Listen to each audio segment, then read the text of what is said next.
Welcome to What's on Tap and What's Coming from Badger Beer Report. I'm your What's on Tap guy, Greg Washington. I'm here to. I don't know, y'all. I wasn't trying to get on to this afternoon, but there were so many excellent, wonderful looking beers going on out there from our 200 and plus 50 breweries. So I had to bring it to y'all. So without further ado, let's jump in. One of our last wonderful summer weekends. We can take advantage of the beer gardens. Also, before I even start, we are in the full depths of Oktoberfest season. So I think I have one or two traditional Oktoberfest ones on here. But there's just all of them are out.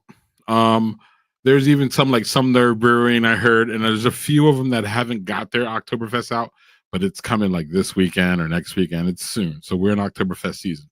Point is, you won't see any Oktoberfest on this. Again, like I said, I have one or two, I think.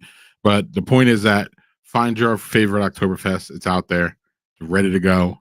It may be gone by now because the brewers start so early, or not so early, but the brewers start early. You know, some of them were coming out, August 1st. So we're in the 22nd day of August here.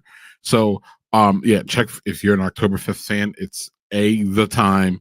B, check your favorite brewery for their Oktoberfest. Check your favorite beer store for those imports that they get an influx of imports in. So Oktoberfest is prime. So with that being said, because I don't want to hear y'all say he didn't talk about Oktoberfest. Absolutely, Oktoberfest is everywhere. The beer's everywhere for the most part. And again, check your local listings for yours. So so we can focus on the beer. I take my my goofy mug off of camera so we can take a beer. Or talk beer. So I'll see y'all at another time. But so let's start with y'all know I love to start with the big three. And let's head out to Three Sheeps at Central Waters, y'all. They for our fans that were at the Great Taste, that they had two collabs there, or I think two or three. The collab station was just hard to follow this year, y'all. It was just so many bangers in there. But Three Sheeps and Central Waters have collabed, y'all, to do a West Coast style IPA. $4, 4-pack for 14 is pretty good. It'd be interesting. They both make really interesting and good IPAs, so it'd be good to see how that one turns out. And then the blend of the Wolf and Black Gold. Yeah, we needed a moment of silence for that one. So yeah, if you're a bourbon barrel fan, y'all know this is a banger. This is two of our best cellaring breweries up in here. So yeah, this is gonna be a treat. So report to us, y'all, when you'll have it.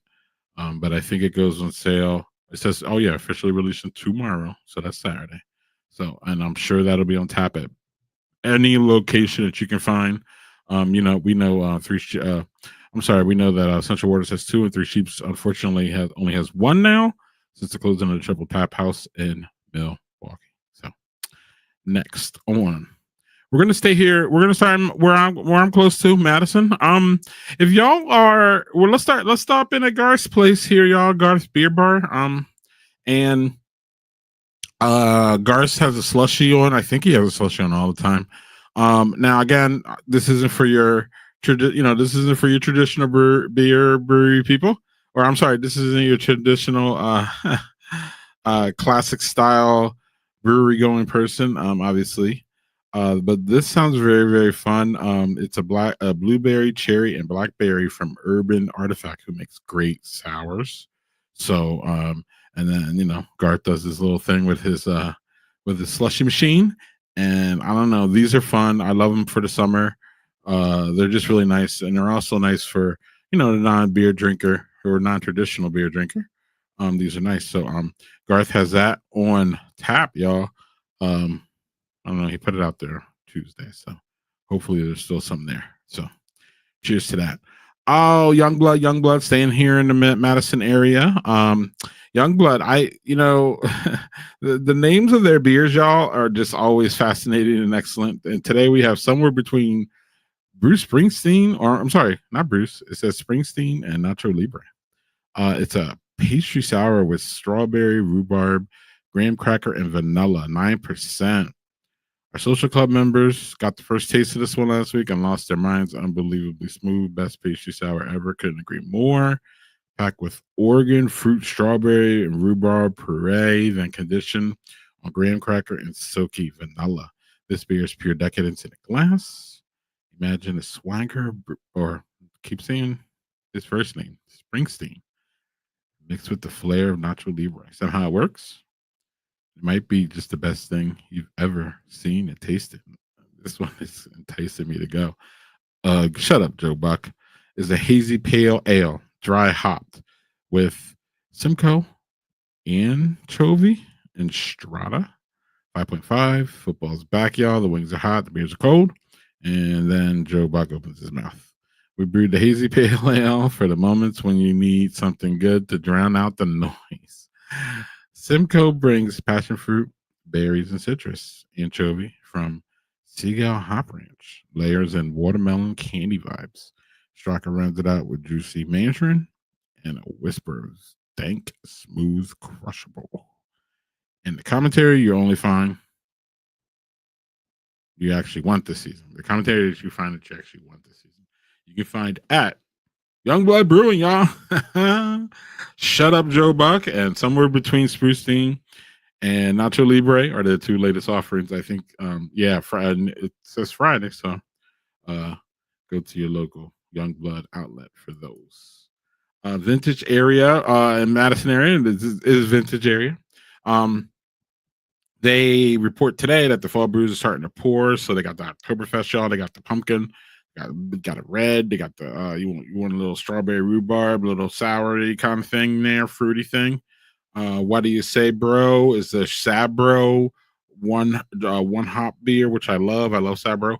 Sweet Nothings and Intrepid Sloth. I'm not familiar with either one of them. Notice locations may have different varieties, so you need to check your local listings before you go out. If there's nothing, if you really specifically want one, you see they have details up there. So check out Vintage soon, y'all, for any of those.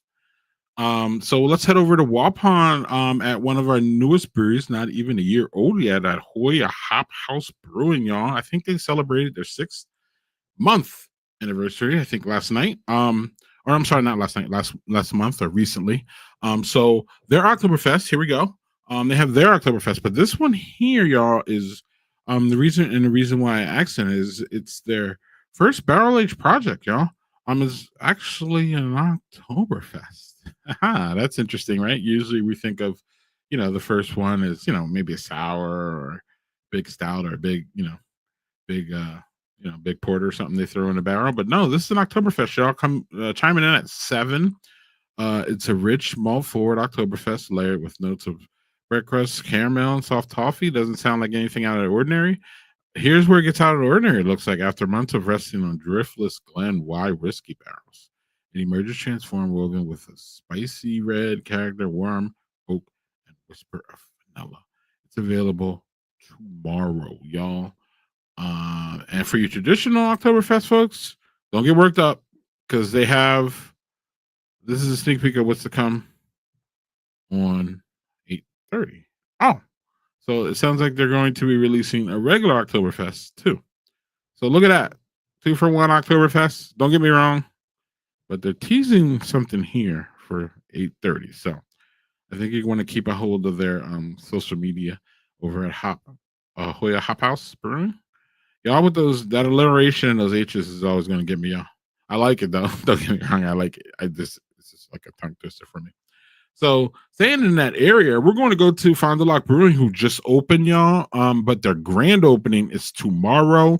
Celebration, live music. I mean, everything that you would normally expect out of a brewery grand opening. We got music, we got brats, and we got an outdoor bar. It looks like they're going to have beer, seltzer, and cocktails. But yesterday, y'all, they dropped during Hazy IPA Day. They dropped their Hazy, our 20 and done Hazy IPA. Cloudy, juicy, straight up delicious, and it sounds like your normal Hazy IPA. Doesn't sound like anything out of the ordinary, which is a good thing. Hazy IPA is a style that stands on its own.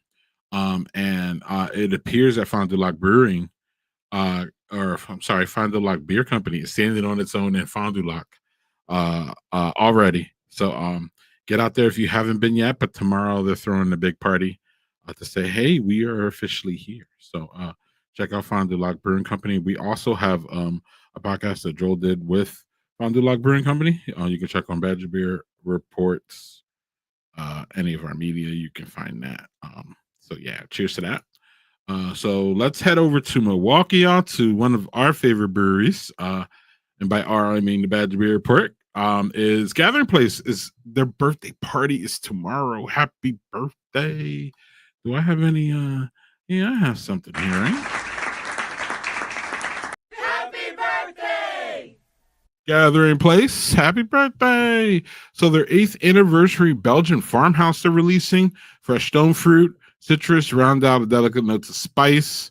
Belgian spice, of course, hops from Germany, France, and Wisconsin. A wonderful, wonderful bread notes. That sounds fantastic. So that'll be available tomorrow.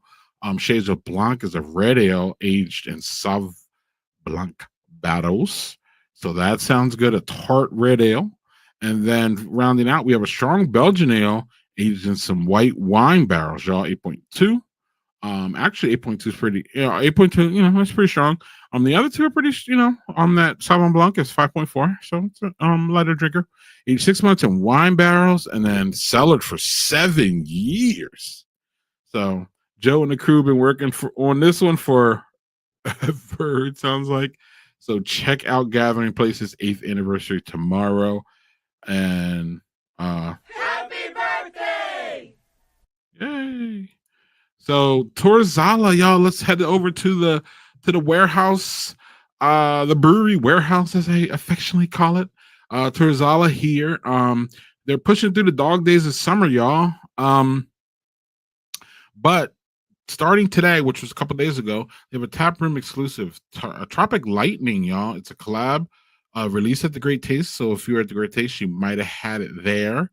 But it's a cream ale layered with fresh strawberries and honey. Y'all with the cream ales, man. And by y'all, I mean the breweries. Y'all are really doing a good job with them. Y'all bringing that style back, and y'all are making it approachable.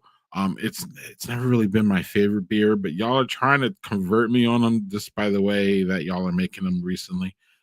It seems like there's a rise in cream ales, and I'm here for it. If y'all going to be making them as delicious as this one sounds, I miss this one at the Great Taste, but I think y'all should head over to the brewery warehouse, as I call it, in Milwaukee, and check out what's going on with this one. This sounds good with Torzala and Steel Tank. So cheers to that one. Staying in the warehouse, y'all. We're going to go to a favorite of mine, which is New Barons. I did a podcast interview with owner John there. So, yeah, New Barons is excellent. And they have an oat lager Saturday, tomorrow. So let's see here. It's brewed 60% oats. This beer is really silky smooth with the natural oils that make oats special. Oats provide a heavy berry flavor to beer, y'all, which isn't pronounced in recipes in lesser percentages, but it's certainly in our creation. Impression of full mouth and touch, velvety haze. So to keep it crisp, a judicious amount of Michigan copper hops were used to provide sharp bitterness to cut through the sweetness. With black cherry and nuanced fruit juice aromas, these hops complement the profile. Votes really well. So at the end of the day, this beer is still 4.3. Sessionable lager. Nice. Head over to New Barons for that tomorrow. And then slide up to Torzala for that cream ale. Very, very good. Staying in Milwaukee here. This sounds really good too. Dead Bird. Let's head up north a little bit to Dead Bird. They got a Dorado Mexican lager. The cool thing about this one is that the Mexican lager is one of those life-changing beers for the owner and the brewmaster. His first Tecate on a beach in Cozumel, lime loaded with salt, fresh fish from the sea. And dented can pulled from the foam cooler, buried in the sand. The beer itself was nothing fancy, but the moment unforgettable. So this beer was brewed in that vein. Locally made Maza, Mexican grown malted two-row barley, and a touch of Vienna malt. A super clean corn forward lager that's bright, refreshing, and absolutely crushable. Sounds great. It's available now at the Bird and Milwaukee. And our friends at Sahala Ale Works, getting out of Milwaukee a little bit, a little north. They have Sahala is uh, in the Gathering Place Brewery family um since earlier this year. Braver Hun Blueberry Hefeweizen 5.5. A Hefeweizen with tart blueberry, vanilla, and clove. It sounds fantastic, and I'm not even a Hefeweizen. I'm not a huge Hefeweizen person. That sounds just lovely. So Sahala this weekend. Check it out, y'all. Over at Manitowoc, I'm pretty sure I'm right. Pet Skull is having their 8th anniversary. Happy birthday! And they're tapping the 2025 Barrel Age Anniversary Quad. Oof. No notes on the ABV, but you might want to take that one light. Of course, Pet Skull has music, and by of course, if you follow them, you know that Pet Skull is heavy music. They have a very, very musical backbone, so they're a place that you can basically rock out with your quad out. Right? So tomorrow the party continues. I think I got this today. So they're partying all weekend. Look, help us celebrate all weekend, right? So they're partying all weekend for their 8th anniversary Happy birthday! up at Pet Skull. So check them out. That sounds really delicious. Yeah. I mean, how do you say no to a barrel aged quad? So going a little bit further north, we're stopping in Nina real quick, or Wauwatosa for Lion's Tail. This is notable to me because it's a pumpkin ale. This is actually the first pumpkin ale I saw. I took this one, I think, on Tuesday. And so the pumpkin ales are coming out. The pumpkin beers are here. It's like a wave almost, y'all. It's like the Oktoberfest, and then it's like the Pumpkin Fest. So it's like a pumpkin ale fest or whatever. So pumpkins are out for y'all pumpkin fans. We didn't wait for Starbucks this year. We did it on our own. Lion's Tail. I'm not sure. Y'all gonna need to check because Lion's Tail does some. Yeah. So look, it says here a 4-pack can to go for the Can Club members starting Friday. So that's today, and then tomorrow for y'all non-Can Club members, you can grab 4 of them or 4-pack tomorrow on Saturday. So tonight and tomorrow, this drops. Let's go. It's time for the pumpkins. So headed a little bit north of that is Vault. Vault just opened, y'all. I don't think they've actually had their grand opening like we just saw with Fond du Lac a little bit ago, but they are open for sure. I think the grand opening party's maybe next week. I'm not sure. Listen, y'all opening all these breweries, and it's just getting harder and harder for me to figure out which ones had the grand opening, who's opening. Y'all, it's just great. It's a good problem to have as a beer drinker. So Vault 202 y'all opened what was it, like 2 weeks ago or last week in Appleton. Joel talked to Scott, owner and brewer there. So if y'all want to look for that on Brad's Beer Report Spotify, that'd probably be good if you wanted to head up, know what's going on with Vault before you head up there. But they got a power trip, y'all. APA 5.7 for 40 ABUs. That sounds standard. This pale ale is for all you old school hopheads. Yeah, okay. Unique grain bill helps support this classically hopped pale ale with notes of biscuit and honey. They got some Michigan grown Chinook in there. They got some Pacific Northwest grown Centennial and Simcoe. Oh, this sounds great. This beer was inspired by a pale ale that started popping up in every bar in Chicago around 2009 and 2010. Any clue on what that is, y'all? Head brewer Chris can attest to imbibing many pints of this beer early in his craft days. Any guesses to what it was? Yeah, I need to go back and check the comments. I didn't check it out today. I'm open today, Wednesday through Saturday. So they dropped it on Wednesday, so it's fresh, ready to go up at Vault 202. And so is the space, obviously fresh and ready to go. A new build out in the old bank with the vault still like kicking. So check it out. Uh, wow.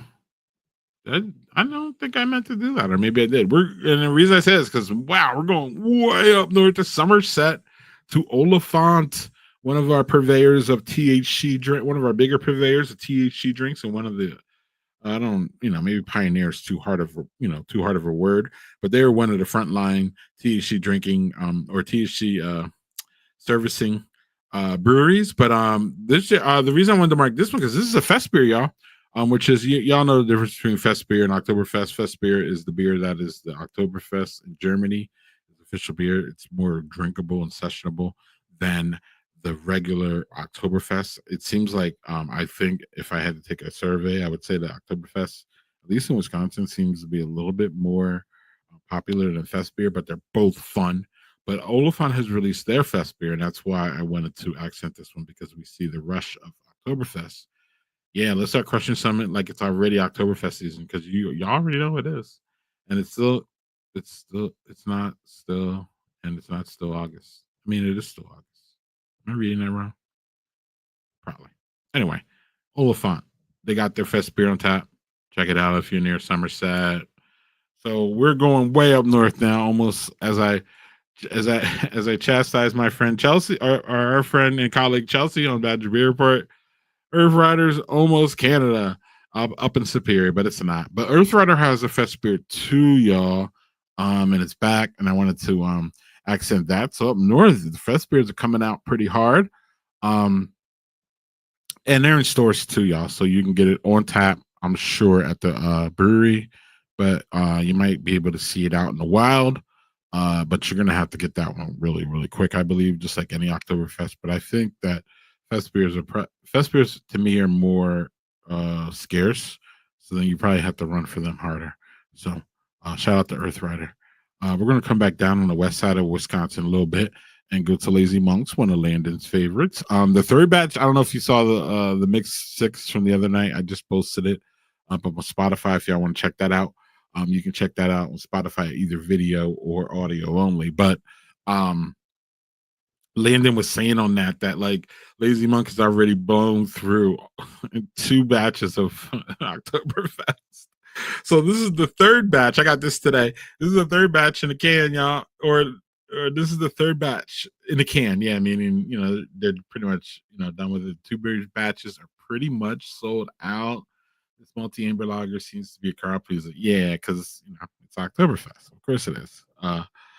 But yeah, and Lazy Monk makes good ones too. So Lazy Monk, get there soon for their Oktoberfest show. It's really what this says. I'm gonna translate for you. So headed to lacrosse real quick. One of my favorites in lacrosse. I had an excellent visit there. Now it's almost going like 6-7 years ago or something like that. But Turtle Stack, y'all. I really this is a personal favorite of mine. I haven't been there in so long. I need to get back. But they're thrilled to announce the release of their Raspberry Belgian, y'all. And it's a special collab with their friends on Water Street, which has a special place in the owner, and it looks like Brewmasters or is it the owner? Heart there because let's see here. Let me get to it. Betty the Gnome is what it's called, y'all. It's been a cornerstone of the tap room since they opened 10 years ago. This particular recipe earned a gold medal at the World Cup last year, so recent. It's a pub style ale, golden color. I don't know. That looks. I mean, it's golden, but it looks really more amber. I think this is raspberries. It's really making it moderate alcohol content and complex flavor. Water Street holds a special place in the history of Turtle Stack as it's the first brewery where the founder of Turtle Stack worked. This collaboration is a tribute to those early days, a celebration of how far we've come, and a full circle moment. So they had this beer at the Great Taste if you were there and were able to try it. But if not, you can find some in their tap room right now. Sounds great. A perfect ending to a summer beer is that. So there's that. And that is what's on tap, y'all. I don't have anything that's coming. Seems like the brewers are putting everything out on a table. And so yeah, I'm gonna close up this what's on tap. And again, I wanted just to say, everybody enjoy the last one of the last summer weekends at your brewery. The brewery garden. We're in the brewery garden time. So we'll be scrambling inside for the winter. So this is the time to get out with your friends and go to your local brewery and patronize them, have some lunch, um, have it the Oktoberfest. So yeah, just wanted to thank we always want to thank y'all for y'all support on Badger Beer Report. And as Joel loves to say, y'all, uh, when you're drinking, drink local. And even when you're not local, drink local. Cheers.